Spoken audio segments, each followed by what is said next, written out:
Colony collapse disorder is the bill we are getting for all we have done to the bees. It's just a name that was given to a phenomenon that a hive is found empty. Food is there, honey is there, but the bees are gone. The first thing we look for is who is the cause for that? Who is responsible? We are not going to solve the problem by us killing a virus or a bacteria or a fungi, because the problem is an inner one. Personally, I am grateful for a crisis.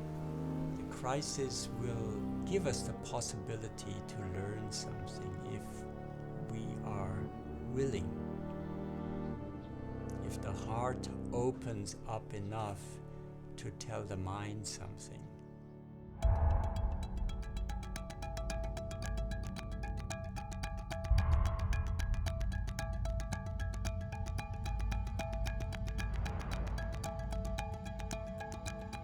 If we didn't have bees to pollinate our crops, we'd have to eat just bread and oatmeal, all the time, and a couple of nuts.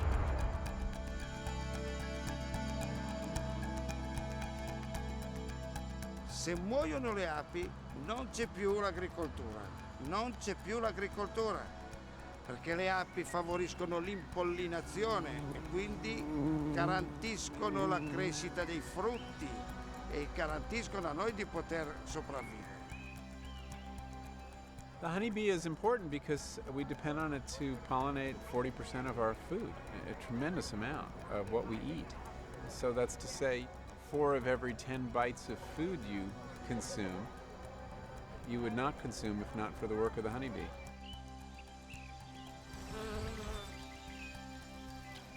We have lost in this country alone, in America, about 5 million colonies, each one of them having 20 to 50, 60,000 individual honeybees. The bees are always telling us all kind of things that we have to learn. They're giving us messages, and their crisis is our crisis, definitely. We could call it colony collapse disorder of the human being, too.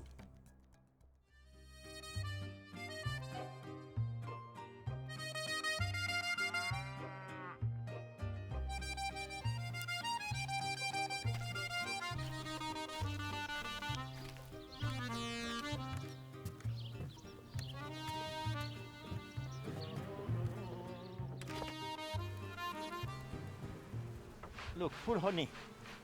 Full honey. With a little chance, maybe we can see the queen. But you see, I feel yet that we have a chance. This queen is so marvelous. It's so marvelous. I am full in love for this queen. In all the story of the bees, as the bees are in the world since 150 million years old, the beginning of the meeting, human being and bees, it is about 10,000 years. And the cooperation slowly begin. This cooperation develop, and from hunter of honey, human beings slowly begin beekeeper.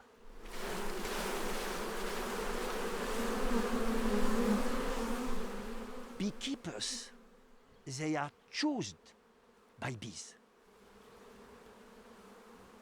And you see, by mustache, You can brush. You can brush by mustache.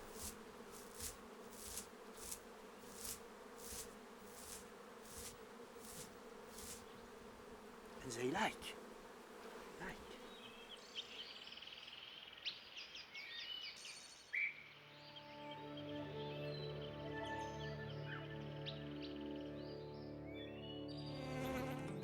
The honeybee was considered a sacred animal. And the sacredness came out of that knowledge that the honeybee is one of the great nurturers of life and fertility.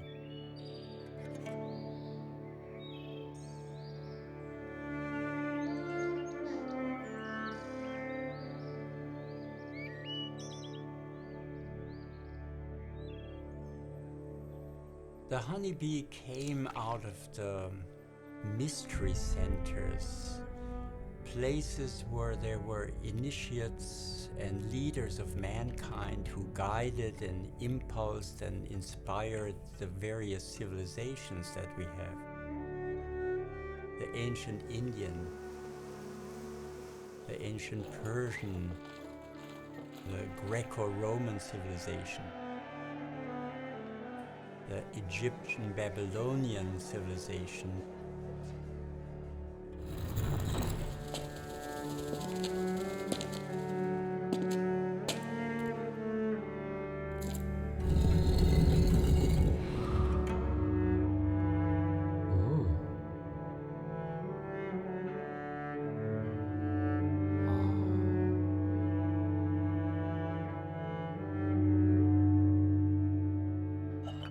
If you think that they opened up the tombs of Tutankhamun and honey that was 2,000 years old is still edible, there is a reverence to bees. There is also a reverence to the gods. Now, don't you think in some way that we should actually be revering them because they're actually keeping us alive as opposed to the other way around? They're absolutely beautiful creatures. They're God's creatures, and if we don't protect them, then we're not protecting ourselves. Look, there you go. Honey was considered so sacred as a gift from the bees.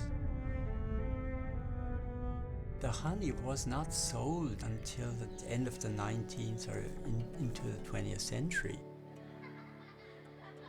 Most of the honey was given away as a gift. It is one of the most beneficial and healing substances that we can imagine. It has enzymes, it has nutrients, it has trace minerals, and it has forces of the hexagonal, the silica forces in it. And silica is a substance in the Earth's mantle. About half of the Earth's mantle is silica. The silica in us is mainly in the sense organs. It is the sensing for what goes on in the surrounding. So the silica and the honey have a beneficial influence on our evolution.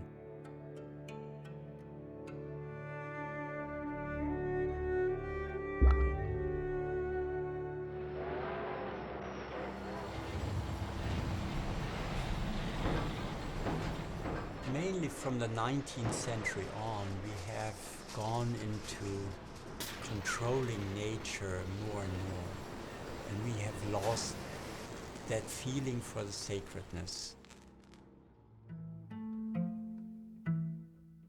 Steiner gave lectures to the workers at the Goetheanum in 1923. And Steiner said, yes, this mechanization of beekeeping, this realm of life is becoming mechanized and industrialized. And that will eventually destroy beekeeping, and the honeybee might not survive the end of the century, that is the 20th century. So now with the colony collapse disorder, it's clear that Steiner's prediction has come true. And as Steiner said, that our very lives depend on beekeeping. Everybody should be interested in beekeeping. Our lives depend on it. Look at the beautiful honey. So I feel that we are seeing changes in climate, but I think the colony collapse disorder and the disappearance of the honeybee is a much more pressing, urgent problem to solve. A lot of rationalization, a lot of mechanization has gone into beekeeping to make it profitable. And that has brought down the honeybee in its vitality, in its health. It's financial. It's financial.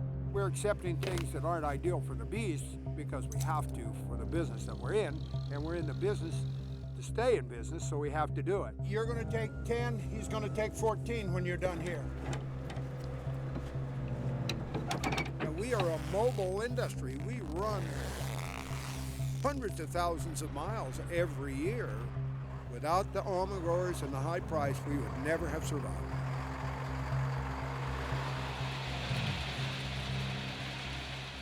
The almond crop is our fastest growing, most profitable export crop here in California. Every February, just around Valentine's Day, has become the single greatest pollination event in the world.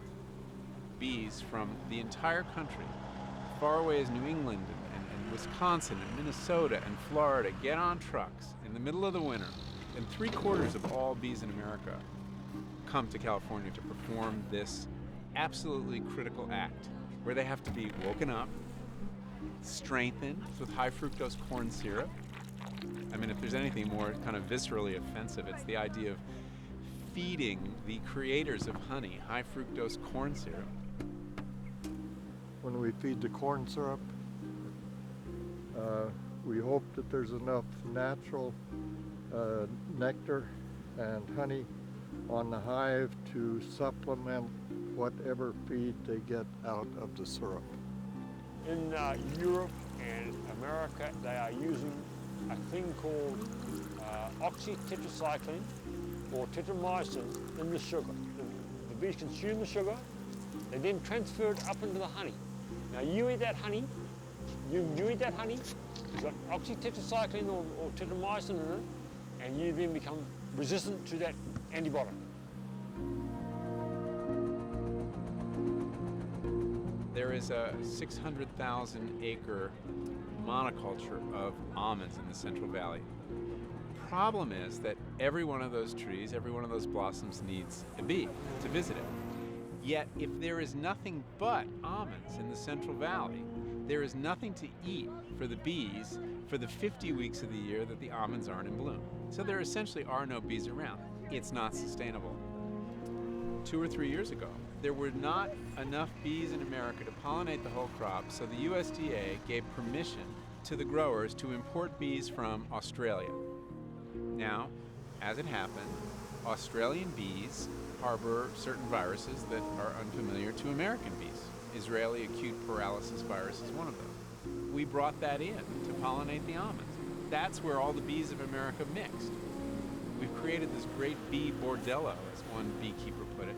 We constantly intermix from all over the country. So if they've got something in one part of the country, like tracheomite, and we don't have it in our part of the country, we certainly will have it because the migratory nature of beekeeping spreads all these pests at a very rapid rate.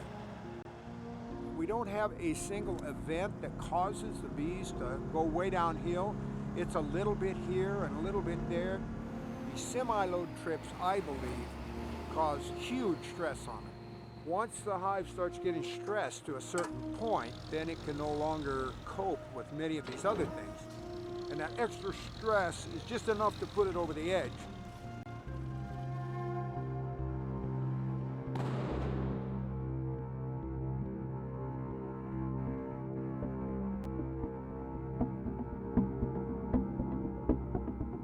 So many of the problems we face come down to one thing, and that is monoculture. There are many attractions to monoculture. It's efficient, but from the point of view of nature, it's insane. And monocultures are the reason that the bees are struggling. And monoculture is the original sin of agriculture.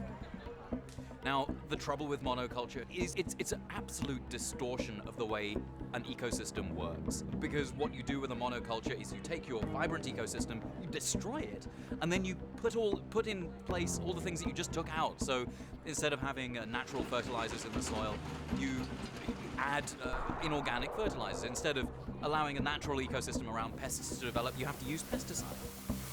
So what's the connection with bees? As far as the industrial agricultural corporations are concerned, the solution that's being offered is to destroy the insects that make food possible. And this is the disaster that they're ready to force on us. It used to be a continuous paradise for honeybees from Pennsylvania all the way through South Dakota, the whole northern part of the country. But now there's just huge expanses of it are just monocrops of corn and soybeans. The fence rows are all gone. The bees can't even live there. There's not enough for the bees to survive on. In a continuous cornfield, they'll starve to death. The German beekeepers and our bees live in a very serious situation. Every 2 years we have a disaster. 2002, 40% of the German bee colonies died. 2006, 50% of the bee colonies in America died. Perhaps in the next years, in these areas where the agriculture is so intensive, could bring us in a situation that the bees do not find enough pollen and nectar in the area for sustain themselves.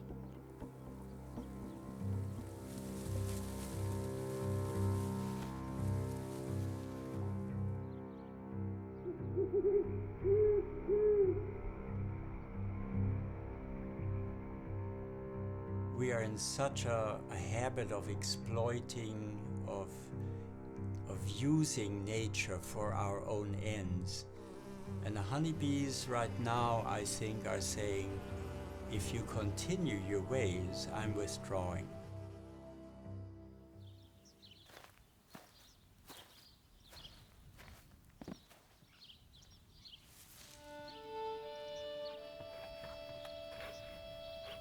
I've been a beekeeper for over 30 years. I knew something had to be done to help the honeybees. And here I was in my retirement. It was in this moment of utter hopelessness. I had that feeling of urgency to start this biodynamic farm with a bee sanctuary at its heart. Land had to be found, people had to be found to come and help me, and it was not easy. You go on a great leap of faith and trust. I came to a moment where I really doubted that I could do this alone with my wife. And then at one point, things more or less fell apart. And it seemed like everything I had worked for was gone. Then the bees sort of let me know, go ahead, we'll help you. And a month later, a wonderful donor came for this purpose of creating a honeybee sanctuary on a biodynamic farm. It's 610 acres that were maltreated like the rest of our land. We are surrounded here in the heartland by Monsanto farms that are, a lot of them already corporate owned and with genetically manipulated seed. These are for the insect life deserts. And There is no forage for the bees. They can't exist there. So right now we are in this deep crisis where we have to look at the honeybee as a patient in the emergency room. And you don't demand of a patient in the emergency room that they perform and give you a lot of something. We are building up here on Spikenard Farm a biodynamic farm for the bees.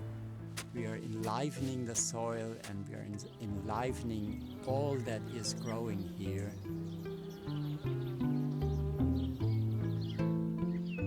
And it rays out into the surrounding area.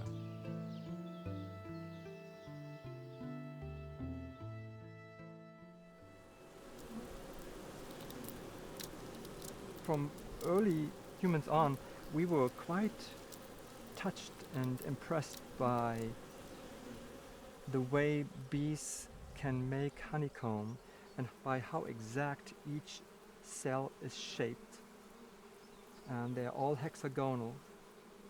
The honeycomb is actually part of their metabolic system. They sweat out the wax between their abdominal rings. A honeycomb like this would take approximately 1 million of those tiny platelets. They build chains of building bees and they follow gravity. So this is exactly what happens if you have a steel chain and you bend it on two sides, you get such a form. And there are two groups of bees, one working here, building this part of the comb, another one working here, building this part. And so this is where they come close together. The comb is the biggest inner organ of the beehive. It's their skeleton, it's the place they live on. It is the womb for all the baby bees. It's the place where nectar is processed into honey. 90% of their lifespan is happening on the comb in darkness. What is amazing, wax is made by bees that have never seen the light, but they have been nourished by light. Pollen is, so to speak, materialized light. And they have the ability to free the light they have ingested, making snow-white wax. It is really a big wonder. And then man can collect this wax, make candles, and in the dark period of the year, towards Christmas, he can free the light again from the wax in the bee. For me, it's kind of a big imagination.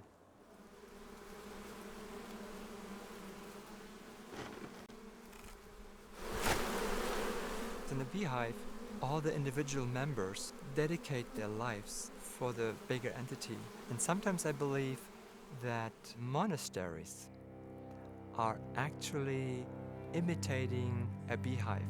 There's this formalized striving for selflessness, for letting go of ego, for the totality of life. The workers are all females. As a colony, these 30, 40, 50,000 female workers all give up their sexuality. They do not produce offspring. And this renunciation of their sexuality, where they can then take care of the queen in a wonderful way, they clean her and they feed her and they feed each other. And they do that service of work for the entire colony. And all of it is for the future, for the health and the wealth of the colony.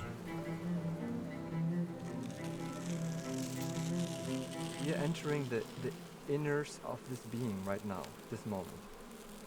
This is one whole being. The biological term is superorganism, something which goes beyond a single individual organism. So those 20, 40 to 60,000 bees are one undividable entity.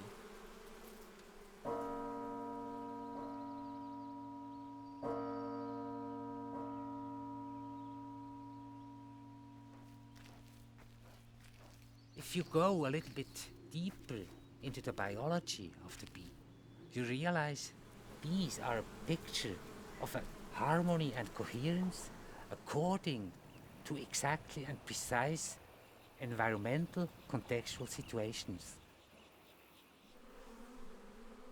You see, this bee is dancing, and the direction it makes tells the bees in what direction they have to fly out with respect to the sun, and speed and intensity of the dance is an indication of how good the food source is.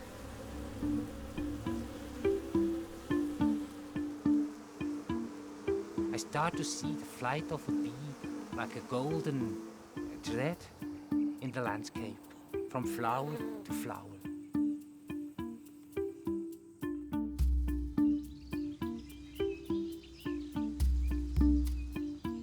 The relationship of bees and flowers is one of the most beautiful co-evolutionary relationships we have. Bees are the legs of plants. The great existential fact of plant life is the inability to move, being rooted in place. And the flowers have studied the preferences of the bees and learned precisely what patterns, what smells, what shapes are most attractive. So how do you deal with the need to move your genes and expand your range? Well, the genius of flowers was to recruit bees to do that for them. And bees are their willing collaborators in their desire to move their genes around. One of the great mysteries of the world, I think, is the fact that our taste and bees coincide to the extent that they do. These are very different species. But what a bee thinks smells good, we think smells good. And that's not always true. There are a lot of plants that are pollinated by flies, and those plants smell nasty, smell like decomposing meat. Our canons of taste and the bee are very, very close. Beauty to a bee is usually beauty to a human as well.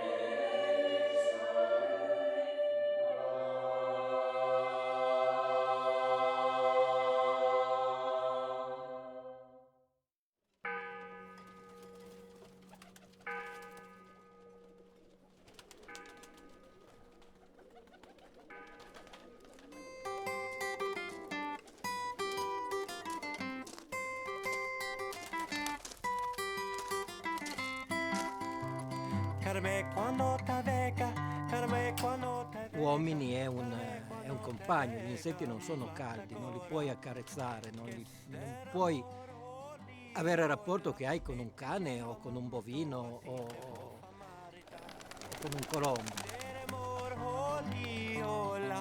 Ma quando incominci ad entrare con la mente nel loro mondo, ecco che cadi preda di questo incantesimo che la società delle api tende, io credo, a tutti gli apicoltori. Si fa l'apicoltore perché si è innamorati di questi insetti. Oggi 1000 sono i problemi che deve affrontare ogni apicoltore costantemente. Abbiamo avuto negli ultimi anni delle morie fortissime. Il Piemonte in particolare ha avuto più di 30.000 alveari avvelenati. La mia associazione ha cominciato una lotta molto forte contro, soprattutto che è la grande produttrice di questi prodotti insetticidi, ma certo combattere contro le multinazionali è un po' combattere coi mulini a vento, perché sono talmente potenti che tu sei sempre in minoranza. Però noi abbiamo fiducia nella nostra voglia di lottare, fiducia nella nostra voglia di vincere questa battaglia.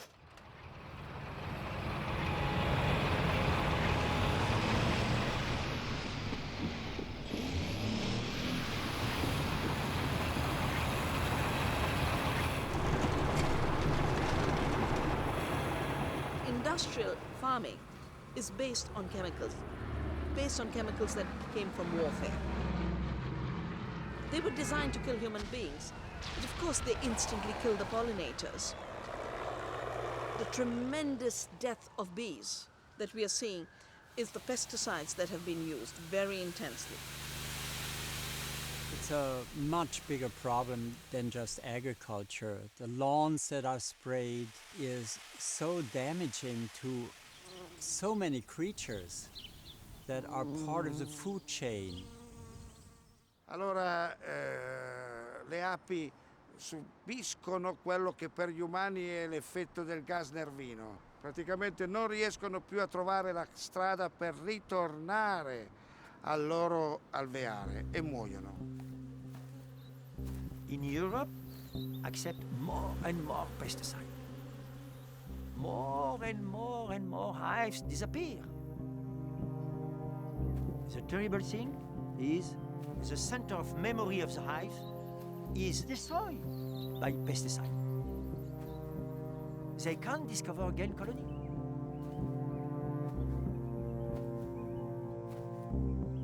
Bees, they can disappear. And this is the worst thing who can arrive to humanity.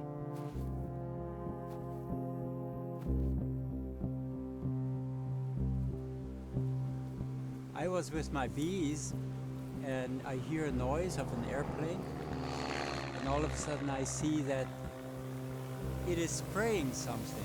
So when I realized that insecticides or fungicides were being sprayed, if the drift comes over here, my bees are damaged or gone. When you see an airplane like that coming and spraying, there's this tremendous feeling of not being able to do anything. You're just so vulnerable, and all the beings that are hit by it are so vulnerable. These are bees that are a treasure for me, and they're part of me, and I don't want to lose them. I really don't want to lose them. There are many people, including a lot of beekeepers, who suspect a relatively new class of pesticides might have a role in colony collapse disorder. Collectively, they're called the neonicotinoids.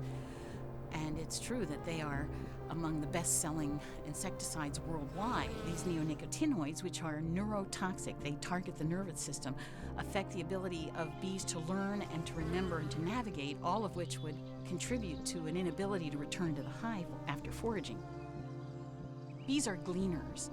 Bees are particularly vulnerable because they're really designed to pick up small particles. They're built to electrostatically attract pollen. We recently discovered with the sequencing of the entire honeybee genome, honeybees are distinctly lacking enzymes that break down poisons or toxins. La cosa principale adesso urgente è bloccare i pesticidi, bloccare quei tipi di pesticidi. E quindi c'è una responsabilità grande della Bayer che utilizza questi pesticidi e che utilizza queste sostanze che uccidono le api. Questa è la prima cosa importante. In Europe, bees are completely dependent on human care and on human help. Without this care, many bee colonies will die, and only very few will survive without the help of the beekeepers and all human beings. In former times, the coal miners had special birds in the coal mines.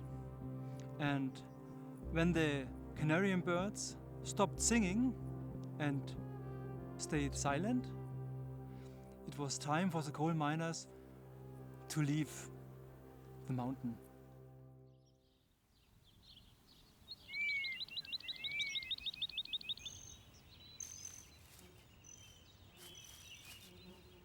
What most people think of when they think of a pollinator is they think of the honeybee. And the honeybee is by far the most important agricultural pollinator we have. But what a lot of people don't realize is, number one, we have about 4,000 species of other bees. Everything from large bumblebees, thousands of species of bees that are everything from little bees, they look like flies, to bright green, fluorescent, almost green, to striped in different colors. Bees of all varieties across the world. Beyond bees, flies and beetles are very, very important pollinators. The beauty of the seed is out of one, you can get millions. The beauty of the pollinator is it turns that one into the million. And that's an economics of sharing. That's, to me, the real economics of growth, because life is growing. Without the pollinators, we'd lose the plants. They're just completely codependent. The pollinators wouldn't be there without the plants, and the plants wouldn't be there without the pollinators. We've seen a decline in many of our bees. With our native bees, we're seeing declines probably from the same things, disease to nutrition to potentially pesticides, as well as habitat loss. So if bees are dying, we can be sure that butterflies will be dying, solitary bees will be dying, bumblebees will be dying, and we know from a point of conventional academic ecology that if insects are dying, birds will be dying, plants will be dying. I think we're doing some pretty scary things, and the situation is pretty dire, and I think we're just beginning to realise how dire it is. But at the same time, nature comes up with all sorts of surprises, and hopefully there'll be some cheering surprises rather than all gloomy ones. These little guys run the world. These guys really are the bosses. They're doing all of our work for us, and without them we'd be in big trouble.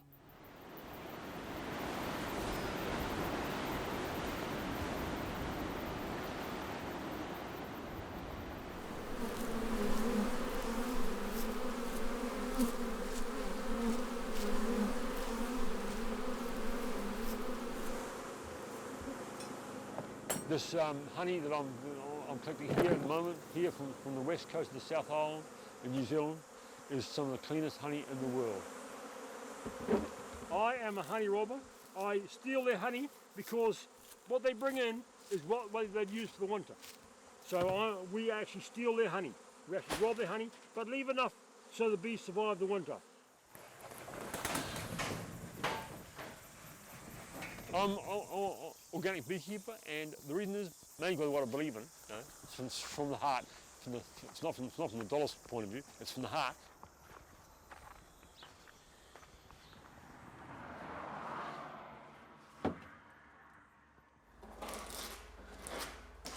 The bees are dying, and I personally think it's genetically modification. I personally think that. You know, they change the structure of the plant. The structure of the plant is being changed completely. And the bees are telling us that. The bees are dying because of it.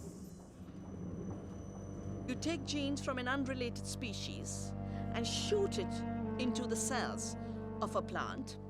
And there are only two ways you can introduce unrelated genes. The first is the use of a gene gun, where you shoot gold particles laden with genes and put them into the organism. But it's a very unreliable process, so you also have to add antibiotic resistance markers. You also have to add viral promoters. And every genetically engineered seed is a bundle of bacteria, toxins, viral promoters. Genetically modified organisms are planted in millions of acres around the United States. Genetically engineered crops can compromise the immune system of bees. One German scientist found that when bees collect pollen from corn, the genes that have been inserted into the corn end up transferring into the gut microorganisms of the bees and continue to function. Unfortunately, human beings also get genes transferred to their gut bacteria, meaning it produces this genetically engineered bacteria inside of us. When we start to manipulate genetic material, we are going to the very deepest sources, to the very deepest layers of the human being. It allows us to be almost godlike. But the question is, do we have the wisdom, the morality, the depth to do these interventions? Are we really knowing what we are doing? Are we sure that what we do will not have long-term effects? And we are not experimenting here with animals or plants. We are experimenting with the human being, with the soul of human beings, with the body of human beings. Nature is very patient for a long time, but there is a moment when things do collapse, and we have to wake up, and hopefully wake up early enough to make a change.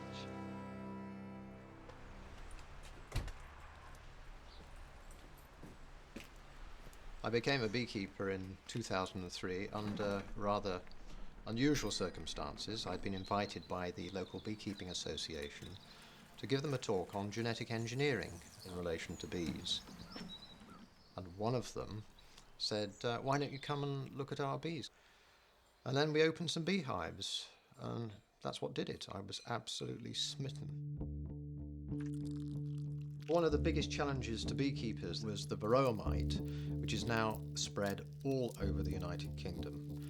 It's a little beast that lives on the bee and drinks its blood, and beekeepers have found that unless they treat their bees with chemicals, every year they will be killed by the varroa mite.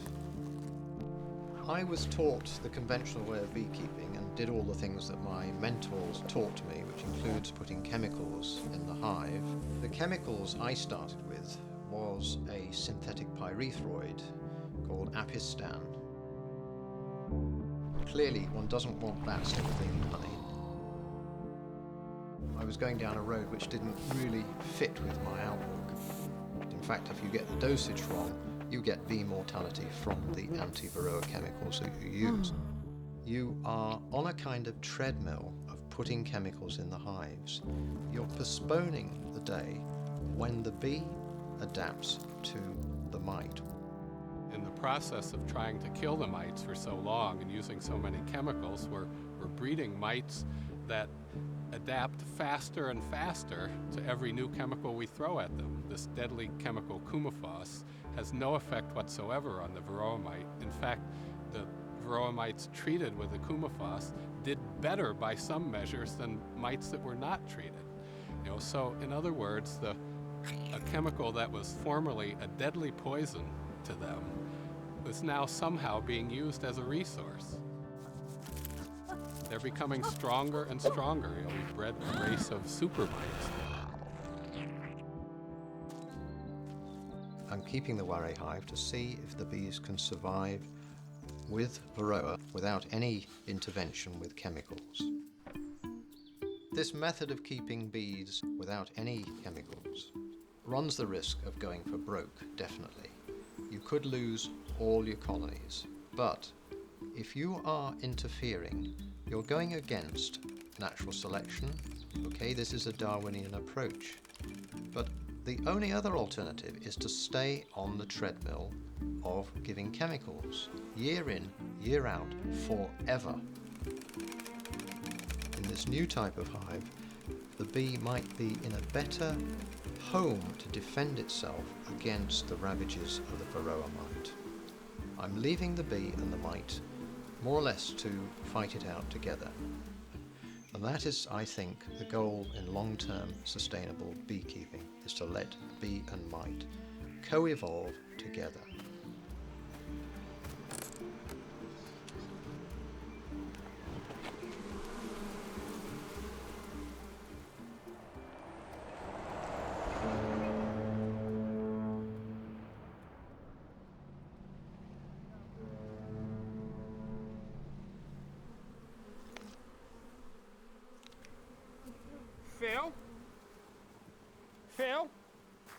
Philip, can you get me a jar? There's some beautiful honeycomb up here.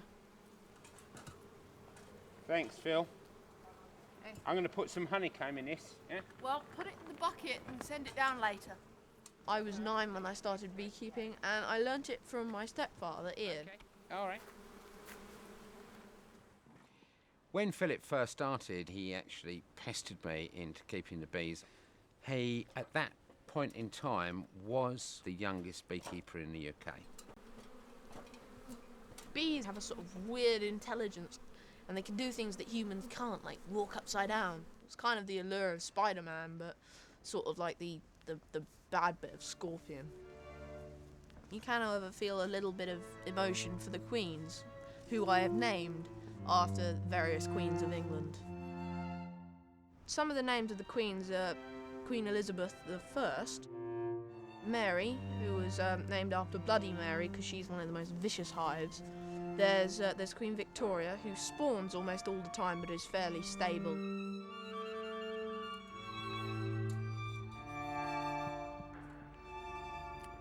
This is what is stress-free. Day at work. Sit down. Up here.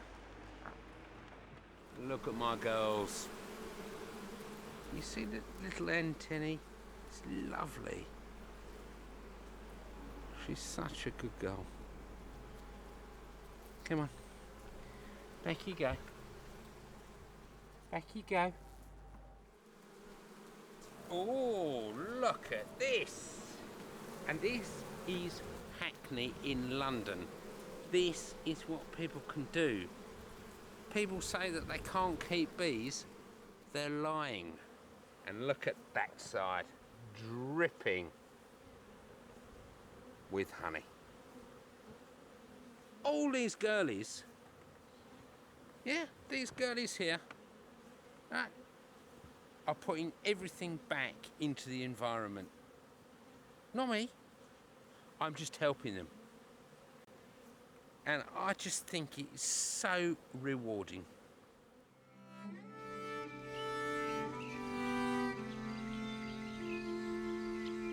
The sun lets life be created on Earth. Without the warmth, without the light, no life would be here. The bees themselves are sun creatures, and the bees, being such great sun beings, they are the nurturers of life on Earth. The queen, the most sublime being in such a hive, is deeply, deeply connected with the sun forces.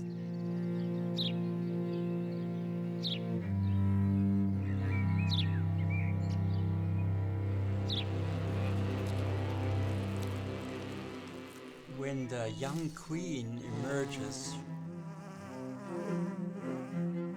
when she goes on her marriage flight, she flies up around 600 feet into the air.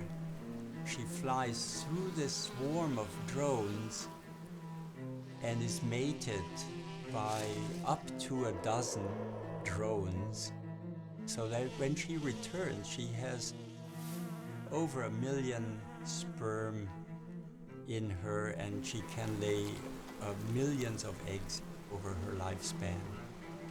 And she can lay approximately 1,500 to 2,000 eggs a day, which is more weight-wise than her own body weight. A tremendous feat if you consider that she can lay more than her own weight in eggs on one day.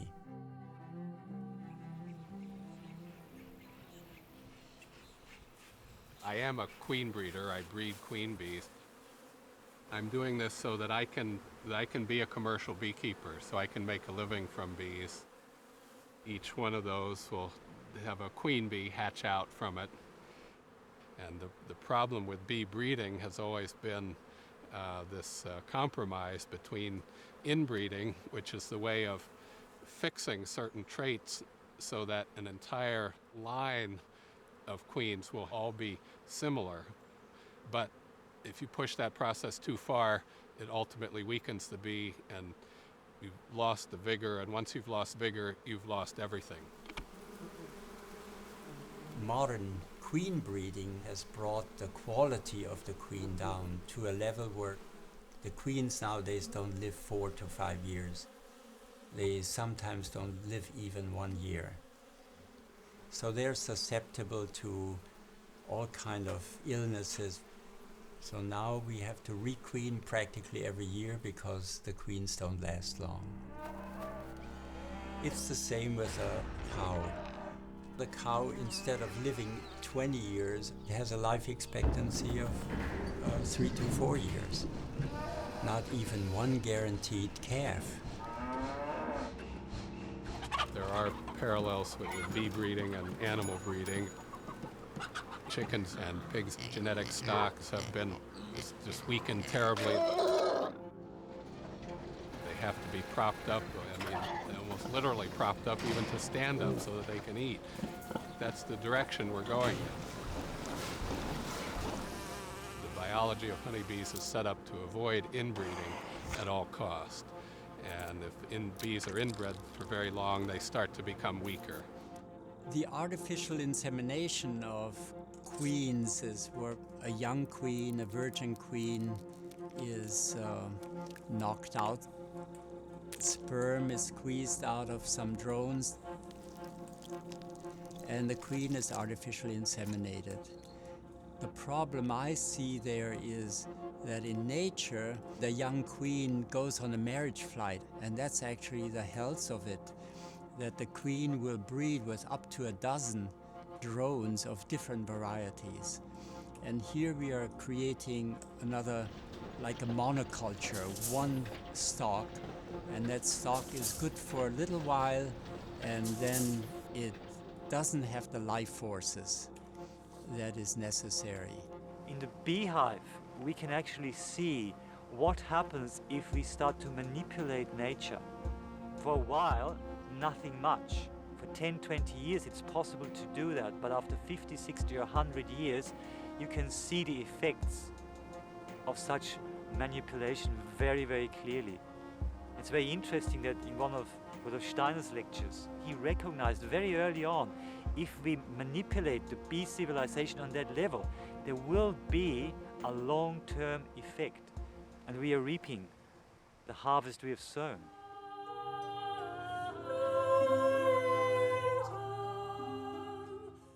This image of a queen in a cage became a prominent image for me in the play, and the queen represents for me the soul of the world.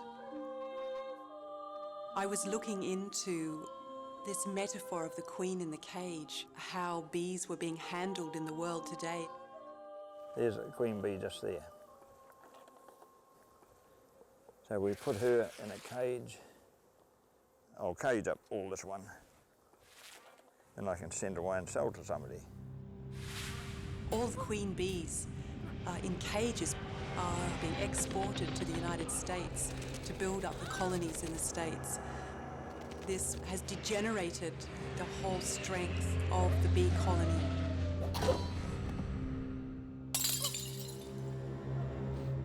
We have to raise queens again the natural way, and this we have to respect, that nature is much wiser than we are.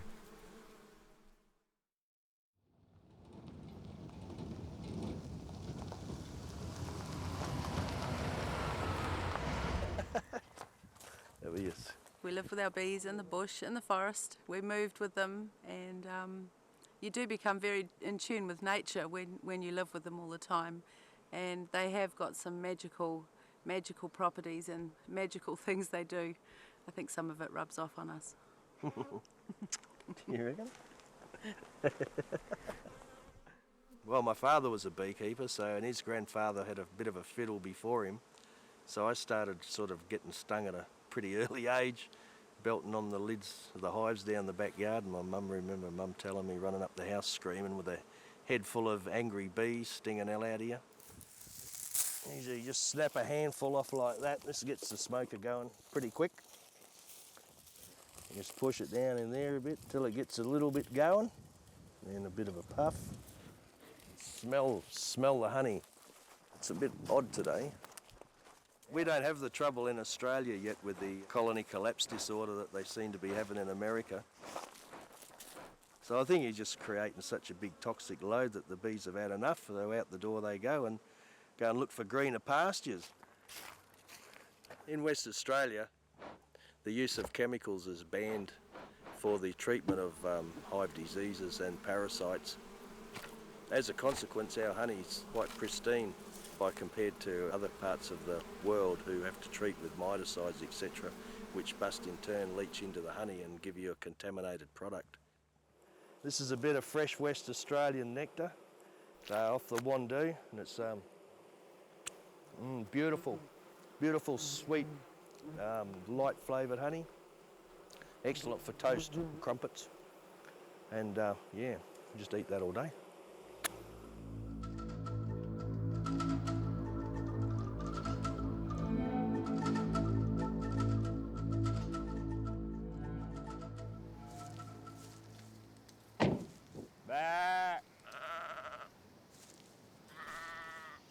In New Zealand we have this fantastic history of beekeeping because it's very much part of farming community that involves beekeepers and farmers working together to have a whole agricultural system that works. The feeling for nature and for the bees, and that has become very much connected to my Maori connection. In old societies, the beekeeper was a very respected person. He became someone that was revered and someone that was looked up to, who would bring in this sweetness. Maori were very much people that would watch nature and watch insects, and if they would see changes in them, these changes would mean a lot to them, and they would mean that there would be changes coming for them as well. We're hearing stories from America of bees not coming back to their colony, and for me to think that my children won't have pollination happening with their berries and with their vegetable patches and food supply, I find that really something that's really affecting my heart, and I'm really finding out why I'm beekeeping is to keep that going for my children's children. If bees left this world, I wouldn't like it because there would be no honey, and no fruit, because you wouldn't find many peaches or apples these days then. My 3 daughters and my wife are now coming out into the field with me, and that's an incredibly warming feeling around the bees, is to have a family business. Oh, yes, you will. It's wonderful that the kids can be part of the financial business making and roll candles for the girls to be able to sell at the market. And all the wax that we make, it helps us get some money to look after our ponies, which are very special to us, and we really like doing that. So this is Lay. She's 30 years old and she loves honey. She's great. She goes out and wins competitions, and she's healthy. She's a good pony. Look at her, and still looking young. Well, we had a pony that had electric fence that pulled all his skin down, so we had to pull it up like a sock, bandage it with Manuka honey every day, fresh Manuka honey on every day, and the whole thing has healed completely, and vets can't believe it.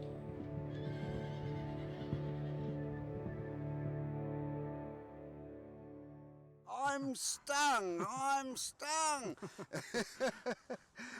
And it's pumping the toxin into my flesh. Yes. You can see it moving. Yes. I'm going to just give you a demonstration how to get them out. So you just bear your fingernail back like that and go cut it off. The venom from a bee sting is the same as rattlesnake poison. So if you only the thing is, it's only a little minute amount. A rattlesnake bite can kill you, but well, if you got enough bee stings, it would kill you too. Beekeeper, he can receive 500 stings, but more than 500, he can die. So we have to be in very deep respect about bee. Om Namah Shivaya. Om Namah Shivaya, Om Namah Shivaya. To be a beekeeper is a kind of art.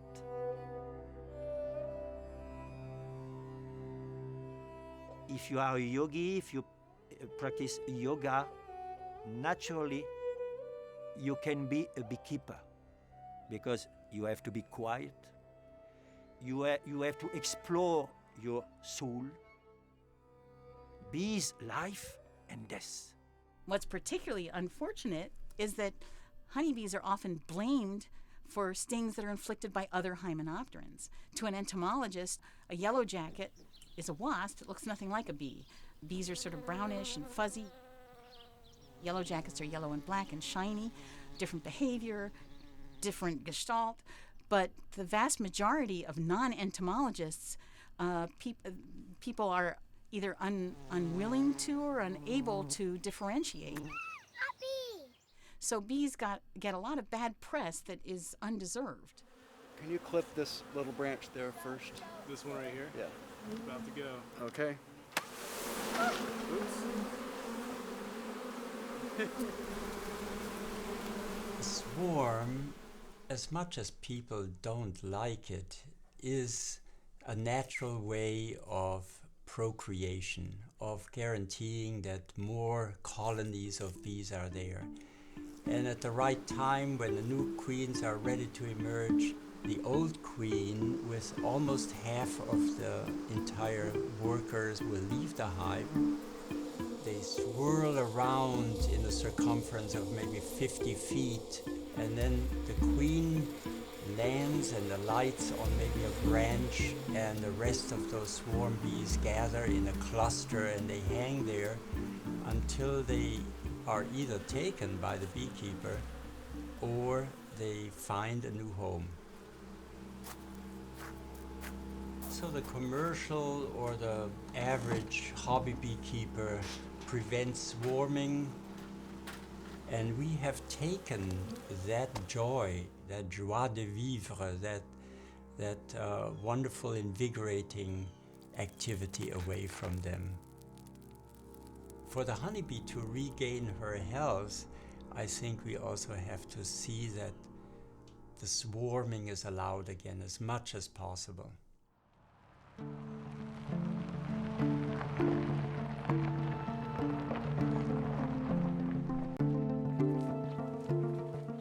When somebody calls, and I'm on lists all over the place for swarms. Oh, this is great. I actually go to the hives where people are freaked out and they're afraid. That to me is like, uh-oh, hive in danger. A lot of people will call an exterminator. They really think that the bees are going to attack or something like that. They're most docile at that time. Exterminators come and they poison them. I tell people that you're seeing a miracle of nature. This is a force of nature come and landed on your tree. Beehive is just simply moving to a new home. The woman I was helping, she had just taken my class, and she didn't have any bees before, and often I say, get a swarm. Don't buy bees. That's commercial. That's cattle ranching bees. And I invite them to come with me on a swarm call, and I help people get set up with their first hive. It's so wonderful. Then they get to handle the bees, and they get to be with them. It isn't just sticking them in a box and letting them grow. It's that they get to interact with them right from the very beginning. Isn't that beautiful? You could see how happy she was. She started singing with the bees. She was feeling into them, and she'll be a good bee mama. I can't express it. I'm like a little kid. It's like I got my first bicycle or something. I don't know. I'm just so excited to work with them and learn with them, and yeah.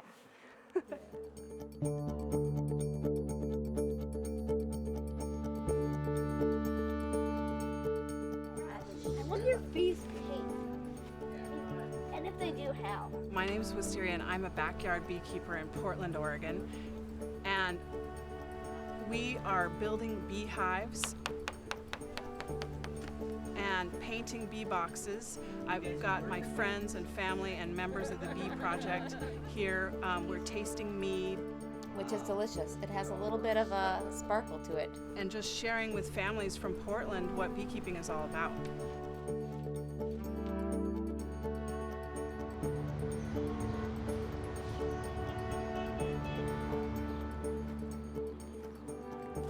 I'm a tough beekeeper in New York City, and I'm a third-generation beekeeper. It's illegal here to keep bees.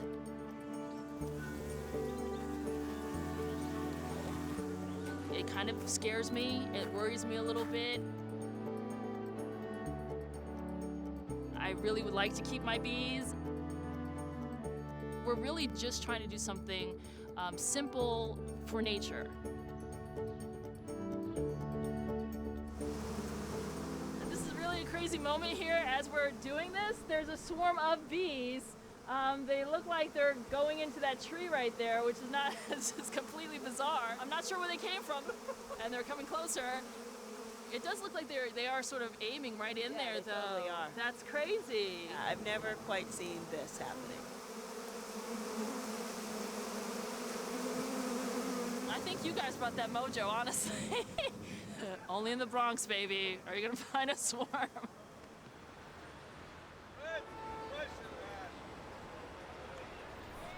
Legalize beekeeping! Legalize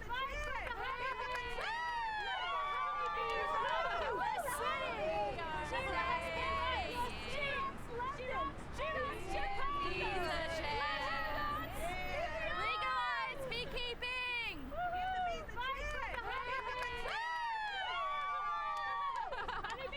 Beekeeping, the vital practice of managing and maintaining honeybee colonies for pollination and honey production, is a banned practice in New York City. This ban is outdated and detrimental to the health and well-being of our urban environment and our community. This bill needs our support, and I encourage you to call your city council representative today and encourage them to support Councilman Yaski's bill. One of my neighbors, probably because they were uninformed and scared, maybe, reported the hive to the health department, and as a result I was served with a notice of violation, and I have to appear at a hearing in 15 minutes. If she has a child and sees, as she pointed out, this swarm of bees. If beekeeping is done properly, it's a safe activity. This solves both problems. Lets people who want to do it, and make sure that those who are going to engage in this beekeeping do it safely. So here we have a wonderful opportunity to do what other great cities have done, legalize bees, allow for honey production, whether it's on a tiny rooftop or a small garden, and build the sustainability movement bee by bee.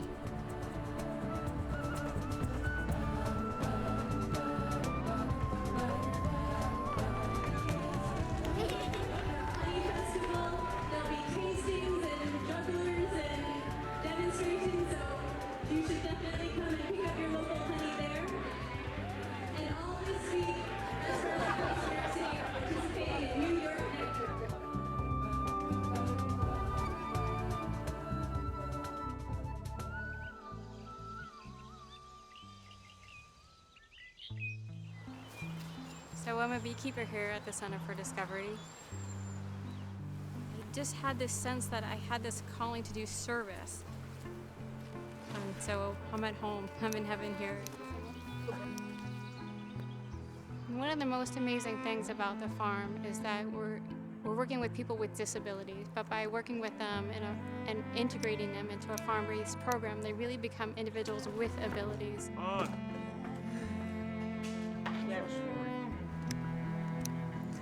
Nice work. People with autism have this innate affinity for nature. And so by working outside, they're at home.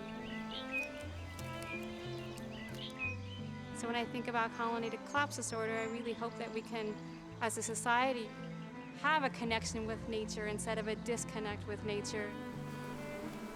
And one of the things that I really enjoy about the bees is that they all have this really strong sense of mission. It's not about individual advantage, it's not about getting ahead.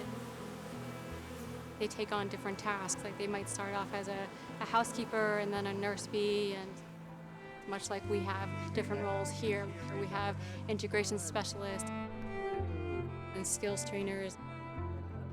All sorts of people coming together as a team to provide a really rich and meaningful life for our residents here. Our job is to create a family for them and to build a community that they can really thrive in and where they can find their own niche to really be the individual that they really are. Other way.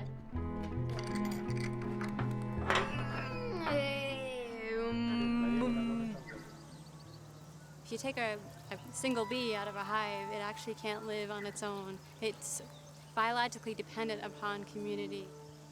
And even though some humans can survive on their own, the individuals that we take care of here cannot.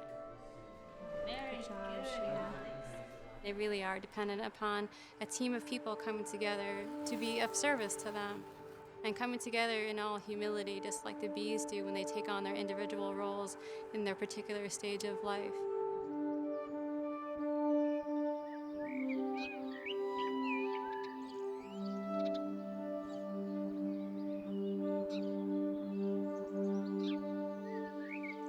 We have to care for nature in the right way, and nature will care for us in turn. So community is not just a human problem, it's a global problem. Community with one another and nature. So human community is the perfect training ground for community with the planet, with nature. We keep bees because we love them, and we love them because they need our help now. Someone has to take care of them. And so the beekeeper's job is to see that the bees stay happy and healthy.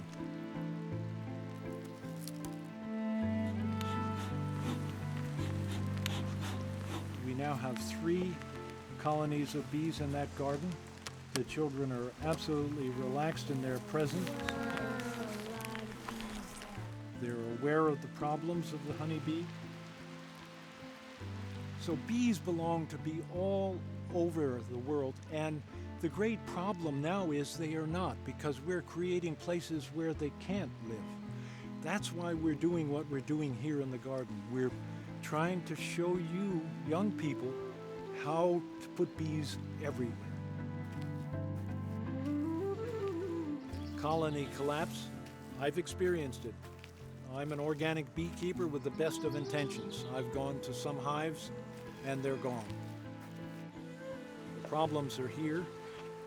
They're everybody's problem now, and we all suffer the consequences of that. Commercial beekeepers cannot stop in a reverse direction without risking bankruptcy.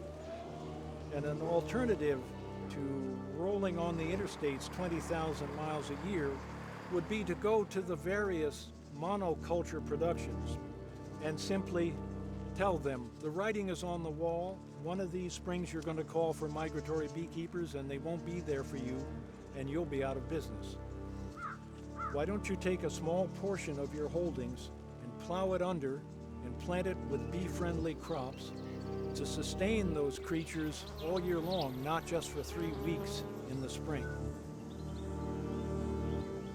That way you will know what your situation is because they'll be there right on your property.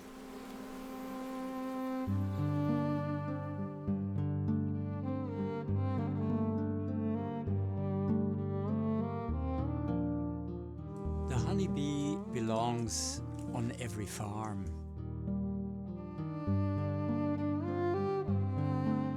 Turning this crisis around is not going to be easy, and it won't happen overnight.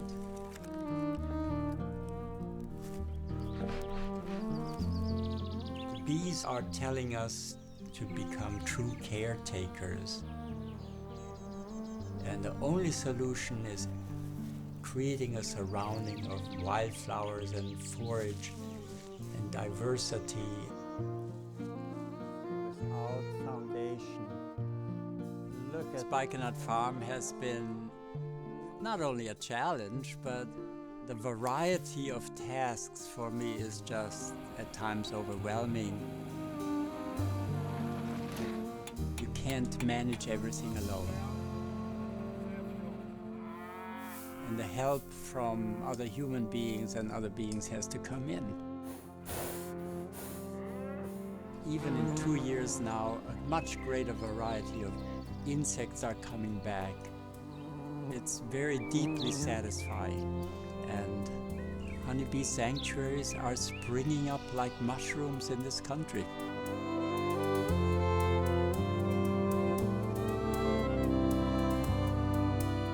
People have asked me what why do you do what you're doing? Do you have hope with all the mess we are in, with all we are doing in nature? And I would say I would have hope to the very last day, to the last plant.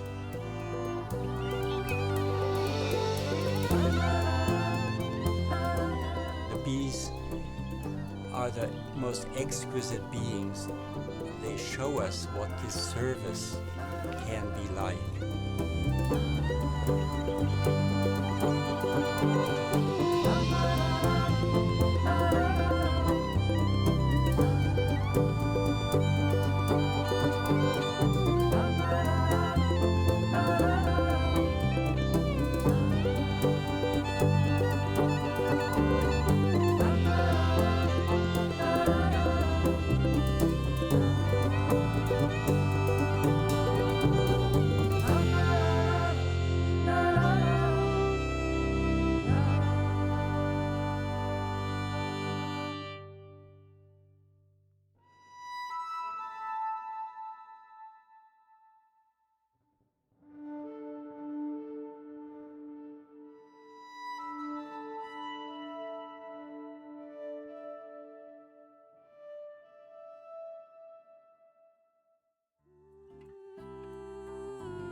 Us alive, queen of the hive, queen of the sun, brings love and light for everyone.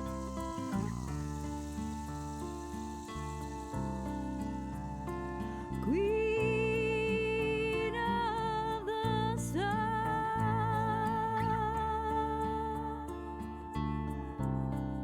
queen of the her love keeps us alive. Her love keeps us alive. There is magic in the honeycomb. There is magic in the honeycomb. Starts with a seed and then becomes a flower.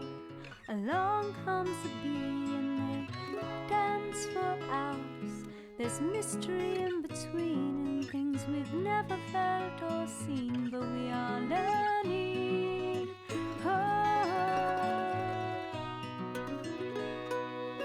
That's why the bees, that's why the bees, that's why the bees drink sweet nectar. That's why the bees, that's why the bees, that's why the bees drink sweet nectar.